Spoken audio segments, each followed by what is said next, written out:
तो बच्चों स्टार्ट करते हैं हमारा टॉपिक आज का, एप्लीकेशन ऑफ डायमेंशनल एनालिसिस। और इसके कुछ जो पॉइंट्स है हमने ऑलरेडी डिस्कस कर लिए। जैसे कि पहली जो एप्लीकेशन थी वो हमने ऑलरेडी देख ली है। First application, obtain the numerical relation between two units और टू सिस्टम ऑफ यूनिट्स। जो पहली थी वो क्या थी? Obtain numerical relation. पूरा नहीं लिख रहा हूं, एक एग्जांपल देता हूं। 1 newton is equals to 10⁵ time. Okay, ये हमारा एमकेएस या एसआई बोल सकते हो इसको, और ये इसमें हो जाता है बच्चों सीजीएस, रिलेशन मिल जाता है। इसी तरह से एनर्जी के लिए 1 joule 1 joule is equals to 10⁷ earth. Okay, 1 newton इस तरह से, और ये जूल। सेकंड जो एप्लीकेशन थी वो चेकिंग वाली थी, डायमेंशनली कंसिस्टेंस है या नहीं, चेकिंग डायमेंशनल कंसिस्टेंसी। ओके, तो उसमें हमने क्या देखा था कि मान लो मैंने लिखा है F equals to ma, father is equal to माँ, तो आपको इसका डायमेंशनल फॉर्मूला निकालना है और इसका निकालना। अगर दोनों के डायमेंशनल फॉर्मूला सेम आए तो डायमेंशनली कंसिस्टेंस है, अगर नहीं आए तो नहीं है। ओके, हाँ के ना बच्चों, समझ में आ रहा है? Okay, clear? बिल्कुल क्लियर करो, कोई डाउट मत रखो। अब इसमें अगर हम बात करें तो देव तेरे को होस्ट बना देता हूं बच्चे। ओके, इसमें अगर हम बात करें, इसमें 2 इंपॉर्टेंट पॉइंट है। IMP point 1, principle of homogeneity. Principle of homogeneity क्या था बच्चा? याद करो कि when we add or subtract two quantities, okay, add or subtract, तो इन दोनों के the dimensional equations or the dimensional formulas, or we can say units of these two quantities must be equal. Then and then we can add them or we can subtract them, and the final answer obtained by this addition or subtraction is also equal to the, or it also contains the same unit or dimension. ध्यान रखना है, मान लो आपने यहाँ पे KG और यहाँ पे केजी, तो ये जो फाइनल आंसर आएगा बच्चों वो भी किसमें आएगा? केजी। मैंने एग्जांपल आपको दिया था अभी बच्चों, 5 केजी 2 चीज़ ले लो तो 5 KG plus 5 KG, answer will be 10 KG, answer will be 10 KG. तो ये भी हम पढ़े हुए हैं बच्चों, क्लियर है ना? ओके, सही है ना? अच्छा, तो प्रिंसिपल ऑफ होमोजेनिटी का बहुत एप्लीकेशन में बहुत यूज होता है। मैंने एग्जांपल भी आपको बताया था। Velocity is equals to vt plus at² हो मान लो, तो a और b के डायमेंशन कैसे ढूंढ लें? तो a और b, ये जो पूरा डायमेंशन होगा ये टर्म का, ये वेलोसिटी के डायमेंशन के बराबर होगा। याद कर लो, लास्ट लेक्चर का रिवीजन चल रहा है बच्चों, इसमें हमने क्या किया था याद करो। तो जो bt का डायमेंशन आएगा b × t का जो डायमेंशन आपका आएगा वो वेलोसिटी के बराबर होगा। तो v का जो डायमेंशन आएगा वो कितना होगा? Velocity upon time, velocity upon time. बच्चों वेलोसिटी का क्या होता है? L1 t - 1, इसका क्या होता है? t1। Answer is L1 t - 2। ये हमने करा हुआ है बच्चों, आंसर इज L1 t - 2, ये हमने करके देखा हुआ है। Okay, so don't worry about it. Okay, second IMP point आज हम देख रहे हैं, लास्ट लेक्चर में हम देख नहीं पाए, बट आज हम देख रहे हैं second IMP point in the second application. तो ये क्या है कि भाई अगर इक्वेशन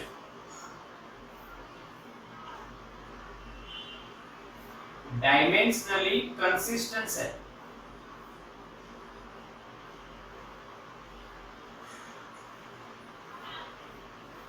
कंसिस्टेंस है, और we can say dimensionally correct, ठीक है, डायमेंशनली करेक्ट है। अगर इक्वेशन डायमेंशनली करेक्ट है तो इक्वेशन करेक्ट है, करेक्ट भी हो सकता है और इनकरेक्ट भी हो सकता है। इस एप्लीकेशन को समझने का ट्राई कीजिए। अगर इक्वेशन डायमेंशनली करेक्ट है, यानी जो इक्वेशन डायमेंशनली अगर करेक्ट है बच्चों, वो इक्वेशन करेक्ट भी हो सकता है और इनकरेक्ट भी हो सकता है। समझ में आया? कोई इक्वेशन डायमेंशनली करेक्ट हो, इसका मतलब क्या? सही सुनाई दे रहा है? आप सही सुनाई दे रहा है? हाँ, सही सुनाई दे रहा है बच्चों? Yes, no, okay. तो भाई डायमेंशनली करेक्ट इक्वेशन है कि नहीं, उसकी चर्चा कर लेते हैं। आओ देखते हैं, रुको, चलो स्टार्ट करते हैं बच्चों। तो भाई बच्चों, इसमें एक आईएमपी पॉइंट और होता है जो आपको दिख रहा है, साइड में रखा है हमने यहाँ पे। Important point, second important point in the second application, checking the dimensional consistency. तो यहाँ पे मैंने क्या लिखा है, देखो देसी लॉजिक लिखा है, इक्वेशन इज डायमेंशनली करेक्ट।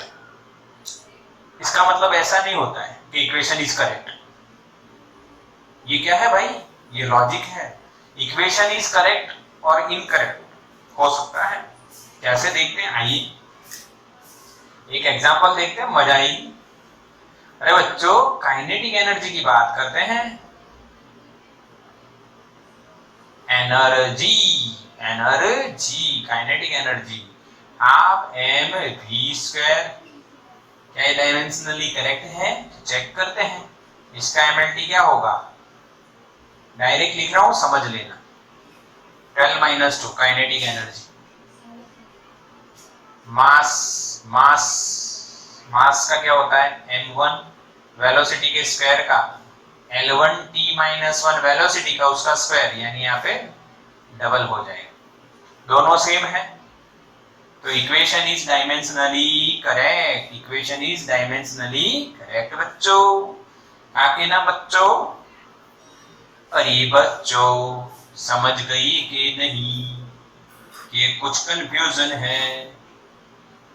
हाँ, यस। अच्छा, तो बच्चों ये बताओ, अगर मैंने काइनेटिक एनर्जी का इक्वेशन लिखा 1/5 mv², तो अब इसकी डायमेंशनली करेक्ट है कि नहीं, तो चेक करो। mlt 12 - 2, इसका आप करोगे mlt 12 - 2, तो यहां पे आंसर क्या लिखा जाएगा? Equation dimensionally correct,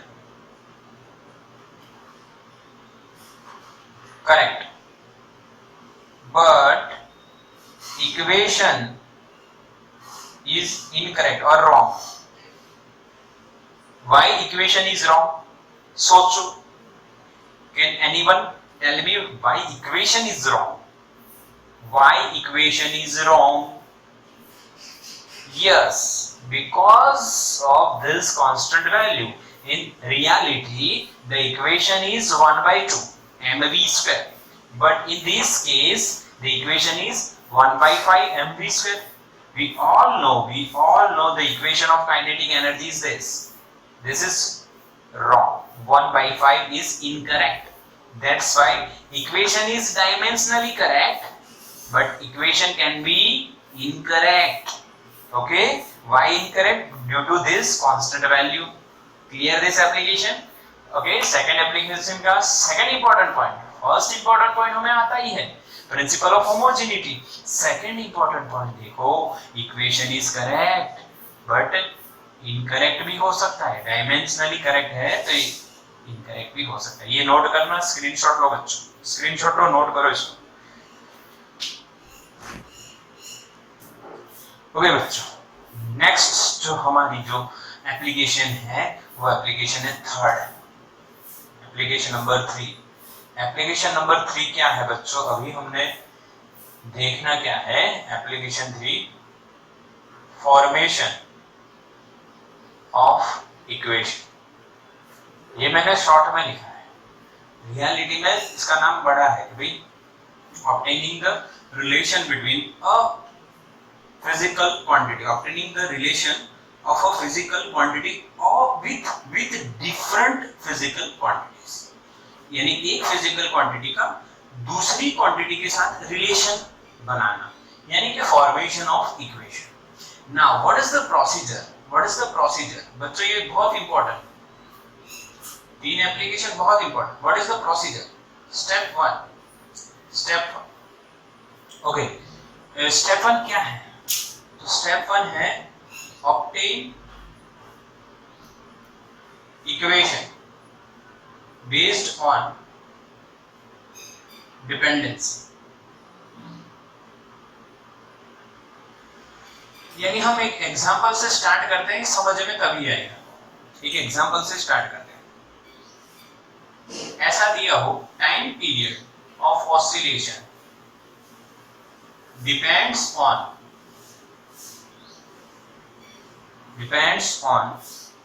mass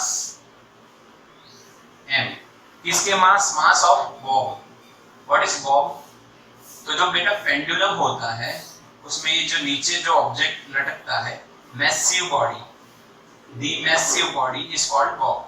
Bob the builder एक ऐसा कार्टून भी आता था, बट मैसिव बॉडी का मास, देन लेंथ, उसकी जो लेंथ होती है l, and gravitational acceleration g, इन तीनों पे डिपेंड करता है टाइम। अब क्वेश्चन ये है कि फॉर्म इक्वेशन, ठीक है, form equation. Okay, form equation. What is the equation? Form the equation. Okay, now the procedure is first step, obtain the equation based on dependency, yani time period depends on mass, length and gravitational acceleration. That means time period depends on mass, length and gravitation. Okay, proportionality. But we don't know the powers, then suppose the powers are x, y and z. Simple. जो पता नहीं है उसको suppose करते हैं। Suppose the powers are x, y and z respectively for m, l and g. Okay, ये suppose करना है। एंड अब हमें इक्वल्स टू करना है, तो there is a constant k, m, l, g power x, y and z. This is the equation number 1. Now what is k? What is k? K is constant. K is constant. We all know when we remove the, or when we replace the proportionality sign with equal to or by equal to, then we have to put one constant, and this constant is unitless. अगर इसका unit हो तो यहाँ पे unit इसका जो है second वो चेंज हो जाएगा। That's why ये जो कि कांस्टेंट है ये यूनिट लेस ही होना चाहिए। क्लियर सबको? आगे ना बच्चों, समझ में आया? K must be unitless, यही हमारी बात हो रही है बच्चों, समझना ना इसको आराम से। क्लियर? यूनिटलेस और डायमेंशनलेस, ये आ गया पहला स्टेप।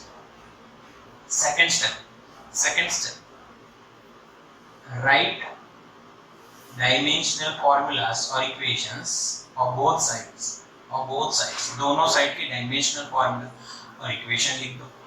ओके, समझ में आया? एंड सिंप्लीफाई, समझ जाना है, सिंप्लीफाई द इक्वेशन, पूरा लिखने की जरूरत नहीं, पहले सिंप्लीफाई। तो स्टेप 2 कर रहे हैं बच्चों, डायमेंशनल फॉर्मूला लिखते हैं तो टाइम पीरियड का सेकंड होता है, यानी m0 l0 and t1, m0 l0 and t1 is our dimensional formula for time period. K is unitless, dimensionless. मास का क्या होता है m1, मास का क्या होता है m1 and power is x. Length का क्या होता है l1, लेंथ का क्या होता है l1 and power is y. और g का क्या होता है बच्चों l1 t-2 and power is z. समझ में आया? g का ग्रेविटेशन एक्सेलरेशन का क्या होता है l1 t-2.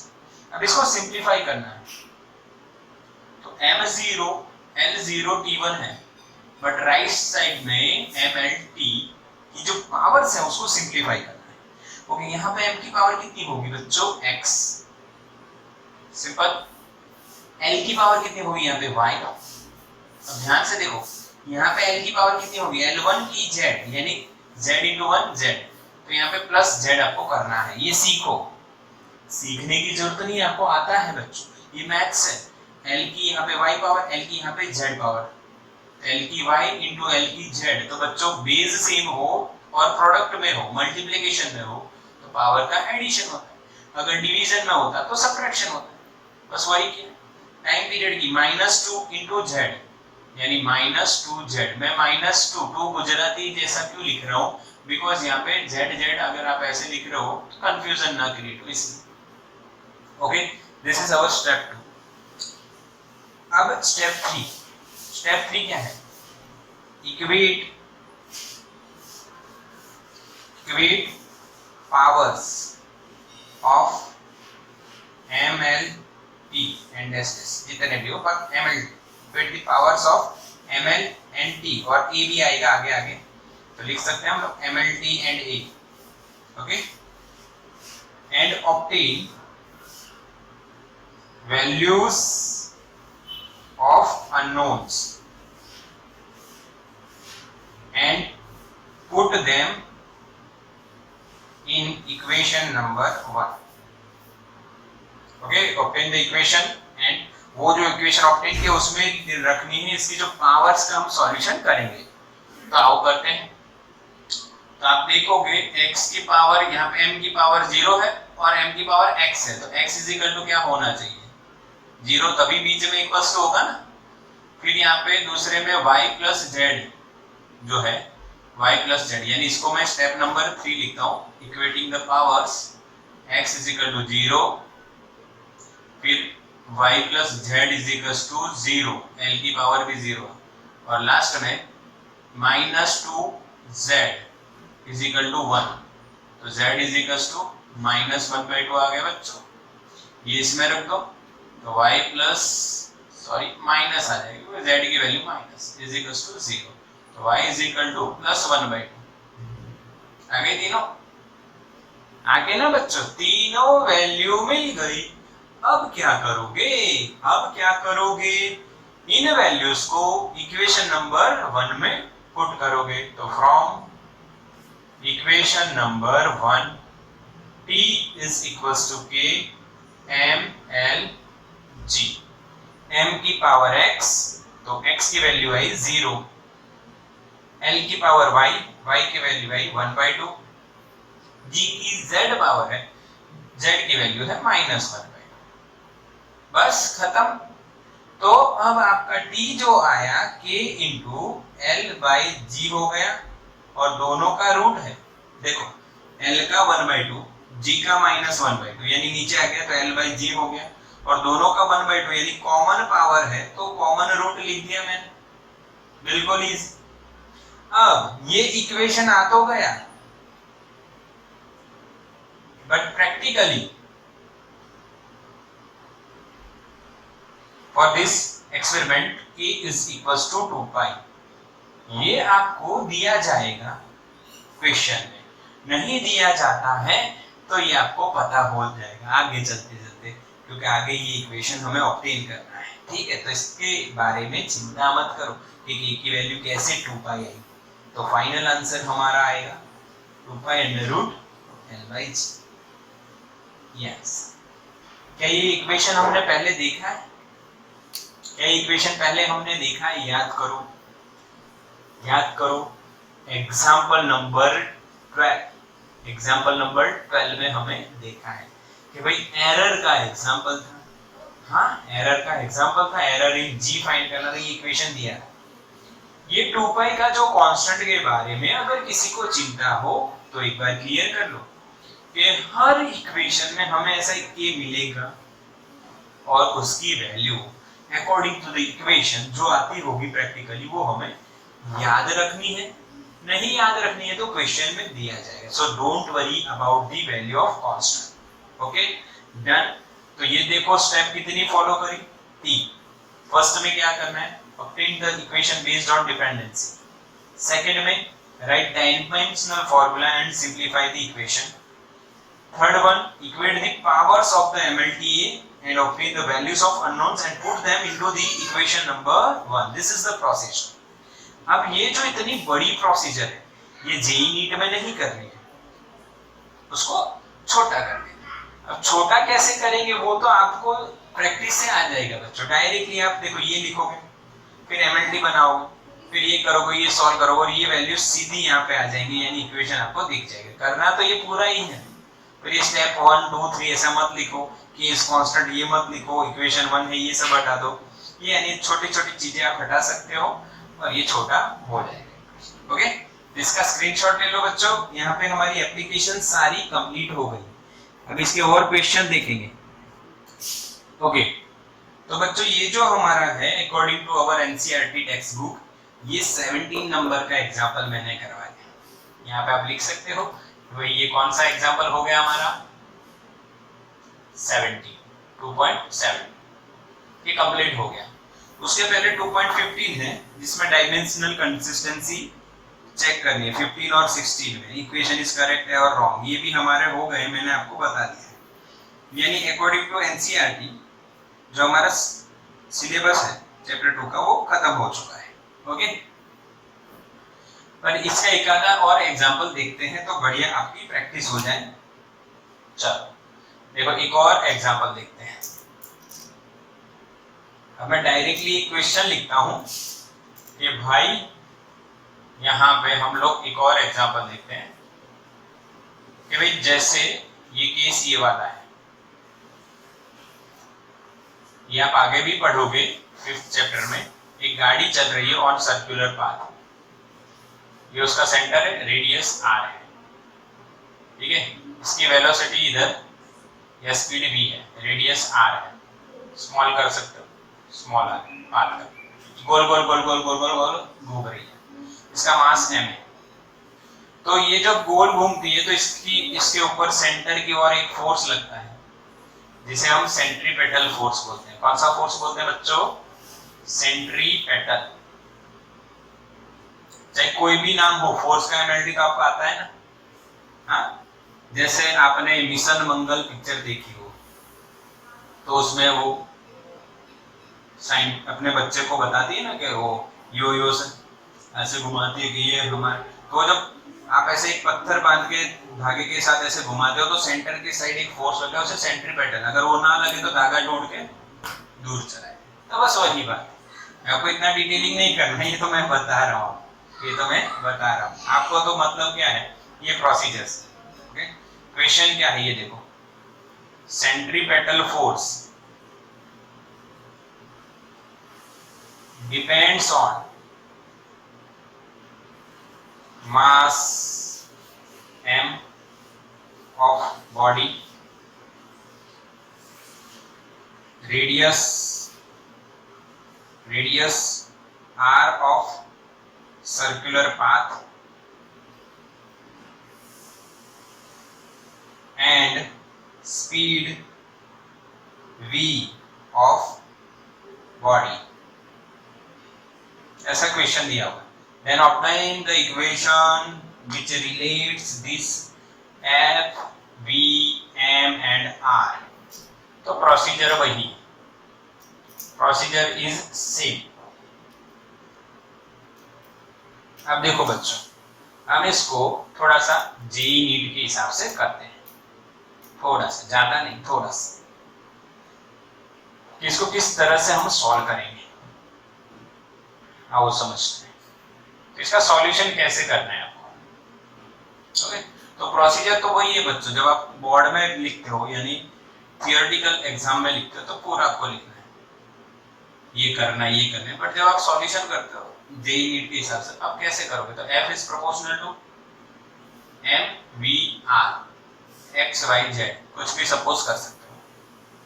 बस अब दूसरा मत लिखो क्योंकि आपको पता है अब यहाँ पे डायमेंशन में जो कांस्टेंट आएगा डायमेंशन लेस, उसकी वैल्यू कितनी दे दी है आपको, मान लो 1। तो आप वो कांस्टेंट लिखो, डायरेक्टली आप यहाँ लिख सकते हो ऐसा, ये इक्वेशन 1 हो। फिर आप इसके डायमेंशंस लिखोगे तो ये तो आपको फिक्स है, पता है। मास का m1 उसकी पावर x, v का l1 t - 1 उसकी पावर y, और z का सॉरी r का रेडियस का l1 क्योंकि यूनिट होता है मीटर, उसकी पावर z। खत्म। अब यहाँ पे बैलेंस कर दो, सारे सिंपलीफाई कर दो, x ly + z t e - y m l t 1 1 -2। 1 2 3 step हो, या पावर इक्वेट करोगे तो x बराबर आपको 1 मिलेगा क्योंकि m की पावर 1 है, m की पावर x है, बीच में इक्वल टू है तो दोनों की पावर भी सेम होगी। y + z की पावर बच्चों क्या आएगी, y + z की power, y + z sorry again l की पावर y + z, सॉरी बच्चों l की पावर y + z है और यहाँ पे l की पावर 1 है तो y + z = 1, और t की पावर -1 -y = -2। अब यहाँ से y निकल रहा है, निकालो y = x आपका निकल चुका है, और यहाँ पे y की जगह 2 रखोगे, 2 + z = 1 तो z आपका -1 निकल जाएगा। बस ये तीनों वैल्यू यहाँ पे रख दो तो f = ये कांस्टेंट मास का वैल्यू पावर है x की वैल्यू 1, फिर v का पावर है y और y की वैल्यू है 2, और r की पावर है z और z की वैल्यू है -1। तो our equation is mv² / r, क्योंकि k की वैल्यू 1, v² mv² है ऊपर और नीचे r क्यों है, क्योंकि r की -1। पता चला बच्चों? हाँ के ना बताओ, क्लियर? बिल्कुल समझ में आया? तो इसका स्क्रीनशॉट ले लो बच्चों।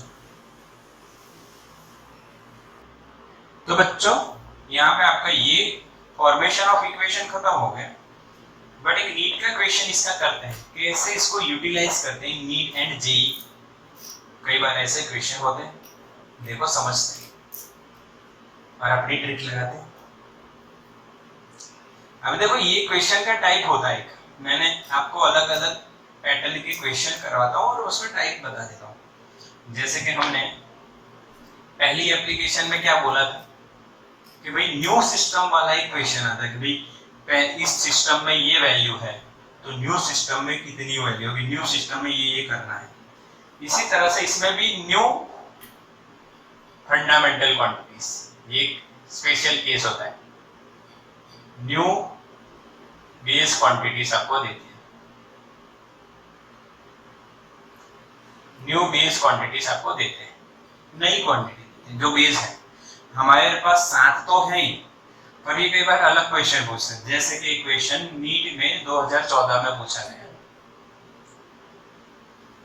क्या पूछा गया कि भाई force F, velocity V and time T are fundamental और बेस क्वांटिटीज। समझ? देन इफ ऐसा हो then obtain dimensional formula of mass. अगर ये 3 FVT force, velocity and time base quantities बन जाए तो मास का क्या डायमेंशनल फॉर्मूला होगा। तो पहला सॉल्यूशन देखिए, 2 सॉल्यूशन बताऊंगा, पहला थोड़ा लंबा है, दूसरा इजी, बट जो पहला बताऊंगा वो सबके लिए एप्लीकेबल होगा, दूसरा आपके लिए थोड़ा डिफिकल्ट हो सकता है अगर इक्वेशन सारे नहीं याद हो। तो पहला तरीका, तो देखो यहाँ पे न्यू बेस क्वांटिटी का जो इक्वेशन है नीड का 14, यानी बेस क्वांटिटी चेंज कर देते हैं कई बार क्वेश्चन में। फोर्स, वेलोसिटी एंड टाइम, ये तीन क्वांटिटीज है। फोर्स, वेलोसिटी एंड टाइम, ये तीन क्वांटिटीज हैं जो बेस हो गई है, बेस बना ली गई। तो मास का कैसे फाइंड करेंगे? तो दो सॉल्यूशन देखेंगे। पहला जो बेसिक मेथड है जो सब जगह चलेगी, दूसरा जो शॉर्टकट मेथड है, और ये जो पहली मेथड है मेथड 1, वो बहुत इंपॉर्टेंट है क्योंकि हर जगह वो चलेगी। दूसरी जो मेथड है वो आपको इक्वेशन याद है तो चलेगी। तो देखो पहली मेथड में mass is proportional to equals to करके आपको जो याद है अभी जो हमने किया वही करना है, X Y Z, equation number 1 बनाना है। अब एमएलटी लिख दो। तो मास का 1 है, L0 T0 ना लिखो तो चले, K का नहीं लिखना है वो तो आपको पता है, ठीक है। फोर्स का 11 माइनस 2 पावर हो गया x, वेलोसिटी का L1 t माइनस 1 पावर हो गया y, टाइम का t1 पावर हो गया z, ठीक है। अब इक्वेटिंग द पावर्स के पहले सिंप्लीफिकेशन, तो पहले सिंप्लीफिकेशन m की x, l की यहाँ पे x है, इधर y है तो l plus x plus y, इधर x इधर y, t की देखो यहाँ पे माइनस 2x, यहाँ पे माइनस y और यहाँ पे प्लस z है। t की यहाँ पे ध्यान से देखो minus 2x minus y plus z हो गया। अब इक्वेट कर दो पावर्स को, तो आप इक्वेट करोगे तो मास की जो m1 है उधर x है, x इज इक्वल टू 1 हो गया। देखो x और ये 1। अब इधर l की कितनी है, x प्लस y, पर इधर l है ही नहीं, यानी l की कितनी पावर हुई 0। दिख रहा है ना clear? Okay let me check, yes clear है, l की 0 इधर। अब इधर देखिए t की minus 2x minus y plus z is equal to, t भी नहीं है लेफ्ट साइड में तो m की 1 है तो l की 0 है, t की भी 0 है तो 0 मैंने इक्वेट कर दिया। अब इसको सॉल्व करो तो y बराबर आपको माइनस x मिलेगा, तो y बराबर माइनस 1 हो गया क्योंकि x की वैल्यू 1 है, x की वैल्यू 1 है। अब यहाँ पे x और y दोनों रख दो तो माइनस 2 x 1 है, y माइनस 1 है, तो माइनस माइनस प्लस हो जाएगा, y माइनस 1 है plus z is equal to 0। ये माइनस 2 प्लस 1 माइनस 1 उधर गया प्लस 1, तो z की वैल्यू हमें प्लस 1 मिलती है। क्लियर? तो अब हमारा मास का इक्वेशन जो है k, ध्यान से देखिए, f की पावर कितनी मिली हमें 1, v की पावर कितनी मिली माइनस 1 और t की पावर प्लस 1। तो अब इसको हटा के आप डायरेक्ट आंसर देखो तो ये आपको आंसर दिखेगा, यही हमारा आंसर होता है f1 v माइनस 1 t1। इसी तरह से m का हमने डायमेंशनल फॉर्मूला बना दिया, समझ में आ गया? अच्छा मेथड 2 देखो, मेथड 1 क्लियर करो कि भाई सिंपली एमएलटी जैसा ही कर, अभी थर्ड जो एप्लीकेशन हमने सीखी डायमेंशनल एनालिसिस का उसी तरह से करना है, कोई नया लॉजिक नहीं। अच्छा मेथड 2 क्यों नया लॉजिक है? देखो force is equal to mass into acceleration, force is equal to mass acceleration यानी वेलोसिटी अपॉन टाइम, तो मास इज इक्वल टू क्या हो जाएगा f इनटू t, ये ऊपर गया और वेलोसिटी नीचे, तो वेलोसिटी को ऊपर ले गया तो f v माइनस 1t आ गया आंसर। समझ में आया? पर ये कई बार क्या होता है, बहुत सारे कॉम्प्लिकेटेड इक्वेशन का रिलेशन बनता है, इसलिए थोड़ा डिफिकल्ट हो सकता है, बट अभी इजी है, इस मेथड से आप कर सकते हो। 1, 2 एंड 3 में आपका आंसर है, पक्का? समझ में आया? ये शॉर्ट ट्रिक है, शॉर्ट ट्रिक। अगर आपको ये जो क्वांटिटीज मांगी है सारी, ठीक है, यहाँ पे f v t m, इनके रिलेटेड कोई इक्वेशन अगर आपको आता है तो आप वो फॉलो कीजिए, आपको जरूर से आंसर मिल जाएगा। ओके, तो बच्चों इसका स्क्रीनशॉट ले लो।